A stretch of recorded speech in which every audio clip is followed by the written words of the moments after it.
Let's talk about China briefly because it's a real issue. And then I definitely want to I really want to get your thoughts on Trump. And then I do want to finish with Guantanamo. But China, I mean, they're making serious moves. I mean, every day I open up the paper or online news and boom, Xi's in Brazil. Boom, Xi's in the Middle East. Boom, UAE is selling oil based in the yuan. They're making major moves around the world, obviously with Belt and Road Initiative. They have this long game where they're thinking 100 years out, maybe 1,000 years out. And, our current administration is doing nothing to check them whatsoever. It's looking really dangerous, and they're refusing to engage at all with the U.S. or vice versa, by the way you're saying here. And it looks really dangerous what's going on right now. China's writing us off. They've been writing us off. Now, finally, it was actually in the New York Times today writing us off. A long story about what China's doing, why they're writing us off. Not one mention of what the Biden administration hostility towards China has been. Hate, hate, hate. So everything Chinese, and China's got problems. They have the old Silk Road they want to build, the Salt and whatever they call Salt, whatever something road. They're down $70 billion on it. They've invested heavily in Navy bases. They put a lot of money into just a big natural harbor. In the Bahamas, they put a lot of money into it. They've done one in Nairobi. They've done one in Pakistan. In Pakistan, Karachi. They put money into, and they're not getting money back. People are stiffing them. So they actually have a currency problem. They have a lot of reason to want, and what's Biden going to do now? There's so much we do so much trade with them. He's now going to issue some orders. I understand cutting back, sanctions, cutting back American willingness, making it illegal for American companies to continue to deal with communist China. And meanwhile, I got to tell you, we couldn't end the war in Yemen.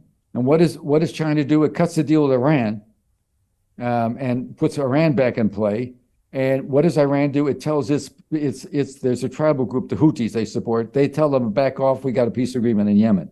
So that China's doing something we can't do. Wow. And China's doing something with the Iranian stuff is very interesting.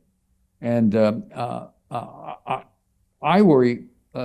My current worry is Pakistan, which is in chaos. They have an awful lot of nukes there. Yeah, they do. And an awful lot of people that are very hostile. And they used to be our boys. But they're getting angrier and angrier at us. We sort of left them alone on the sideline. Their belief when they have flooding that destroys part of the country, that's part of climate change. And we should be more willing than we are to put money into a fund for climate change. That's one of their arguments. None of these arguments are ever played here, but they're serious in Pakistan. They've had, and we're still playing games with the leadership. And, without getting into it, I'll probably do something about it. We're not out of the picture in playing games around the world, with our CIA and our other assets. So we put a lot of money in aid, but Pakistan has a couple of hundred nukes probably if they want to, and and I once had a long conversation with Michel, the former head, when he'd been kicked out, on charges of criminality, whatever it is. I don't know if he was ever prosecuted for him. He was living in exile in London. I was in London, and I went, God, why am I telling the story? Well, maybe one day I'll write it. I had a long talk with him one afternoon. And it was interesting because when you're in Pakistan, the women disappear. When you go see a guy, somebody prominent in the government or somebody in the parliament there, whatever they call it, which I do. I've gone there 6, 7 times. And I know some of the military guys there. Anyway, and the first thing his wife comes out and joins the conversation, which never happens. And then he starts telling me, Pakistan knows that we and the Indians and the Israelis have been working overtime to keep track of every one of their nukes.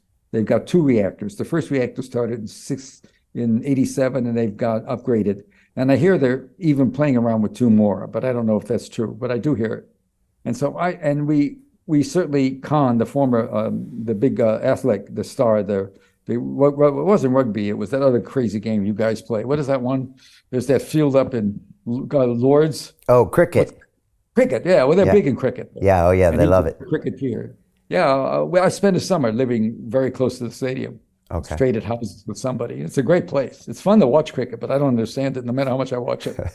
But they're very good ball players. They could make it in the big leagues here, those guys. Anyway, so he just starts making fun. He says, do you really think we don't know what you're doing? Our idea is we have track of every one of their warheads.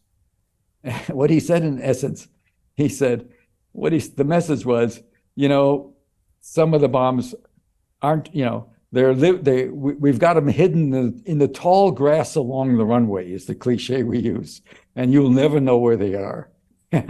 I tried to write that when I was at the New Yorker, and I did write that, and the White House called up, somebody in the White House called up the editor and said, if you write that story, we're going to have to shut down the consulates and all the embassies because, it'll just be hell to pay that we know what they, we follow it that closely. Anyway, I tell you these stories because truth sometimes, even in the newspaper business, is hard to get. And it's really hard to get if you're so worried about the politics that you can't play it straight. Yeah. And as for Trump, I don't know what's going to happen with Trump. I don't know what's going to happen, but I know that there's a panic about Trump and there's a panic about DeSantis. And I know that Obama's ratings are in the low 30s among the Democrats. And so it doesn't, as far as I'm concerned, it doesn't look good. Yeah. And I'll say one more thing. We have a Senate now with the Democrats in majority by 2, not a big majority. And Chuck Schumer, the Charles Schumer, the senator from New York, is the majority leader. And the idea that the Senate of the United States wouldn't say, what the hell happened under the water? We got allegations that we did it. Let's have an investigation. Not one word from anybody in the Senate. Not one word. And so where is democracy here? Right. It's just nuts. Wow. And by the way,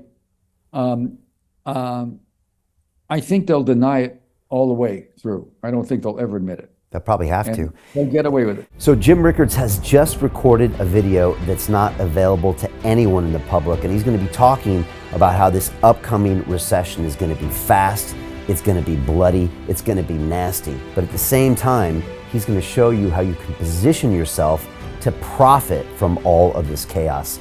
Now, we've made this video only available to our viewers. Go to londonreal.tv/Jim. Watch that immediately. I can't say enough good things about Jim Rickards. He understands the global economic system better than any guest I've ever had on London Real. His predictions are almost uncannily true, and you can learn how to profit from his vision, from his expertise, and his understanding of economics. So go to londonreal.tv/Jim or click the link below. It's an excellent, excellent look on what's going to happen in the future and how you can position yourself to profit from that.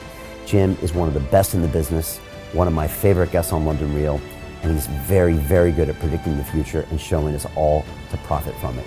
So click the link, and I hope you enjoy. Hey, it's Brian Rose, founder of the DeFi Academy. I've told you my 4-week crypto bootcamp is amazing, but don't take my word for it. This is what my students are saying. The DeFi Academy was an amazing experience for me. It took me totally out of my comfort zone. In this course, I was challenged, I was held accountable, and pushed to do things that honestly weren't always easy. It's been phenomenal, and I can't believe we're already up on our 4 weeks. It has flown by. Going through this DeFi accelerator by far was one of the best courses I've taken. You do this course, you really get into the nitty-gritty of the activities that will make you comfortable with decentralized finance. Thank you so much to Brian and everyone at London Real and the DeFi Academy for even putting together an amazing course like this. Anybody else that wants to do it, please sign up. It is well worth the money.